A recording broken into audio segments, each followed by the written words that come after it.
এই যে দেখেন খাবারটা কিভাবে খাই। আসসালামু আলাইকুম। এই হচ্ছে ফিট আর হচ্ছে ভাতের মার, সাথে হচ্ছে ভাতের মার কতক্ষণ রাইখা দিতে হয়, এই 2-3 মিনিট রাখলে পরে এই যে এইভাবে আপনার ডালের মতো করবেন। কিছুক্ষণ আতানোর পরে এটা ডালের মতো করার পর খুব সহজ একটা খাবার, খরচও কম হয়, এবং বাচ্চাগুলা ওজন বৃদ্ধি পায় এবং স্বাস্থ্য সব দিক দিয়ে ঠিক থাকে আর কি।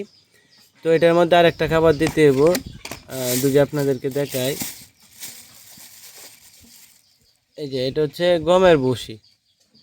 আপনাদের যতগুলা বাচ্চা থাকে আর কি, যতগুলা খাবার প্রয়োজন এই অনুযায়ী আর কি আপনারা মিক্সিং করবেন। তো এখানে এই যে আপনার এইভাবে দিয়ে দেবো হচ্ছে ভুসি।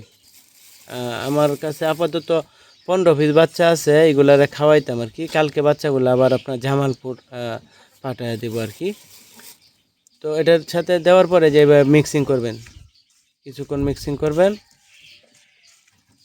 মিক্সিং করার পর আরও দিবেন, এটার সাথে আরও বসিয়ে দিবেন যতটুকু প্রয়োজন হয় আর কি।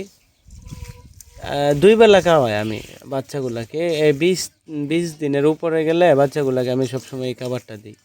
তো এভাবে দেওয়ার পর আপনারা দেখেন এই যে সুন্দর একটা খাবার হয়। তো এটা দেওয়ার পর কিভাবে খাই বাচ্চাগুলা, সেটা কিন্তু আমি আপনাদেরকে এখন দেখাবো। খুব সিম্পল খাবার, আমি আবার বলি। ভাতের মার, তারপর হচ্ছে পিঠ, তারপর হচ্ছে ভুসি। তো এটা দিয়ে মূলত আমি তৈরি করছি। তো আপনাদেরকে এখন দেখাই। এই যে দেখেন কিভাবে খাবারটা দেওয়ার পর কিভাবে খাচ্ছে বাচ্চাগুলা, দেখছেন? যে দেখেন আপাতত আপনার একটা এটার মধ্যে নিলাম আর কি, যেটার মধ্যে খাবার দিই আপনাদেরকে দেখানোর জন্য যে কিভাবে খায় খাবারটা। এই যে দেন দেন কিভাবে খাইতেছে, দেখছেন?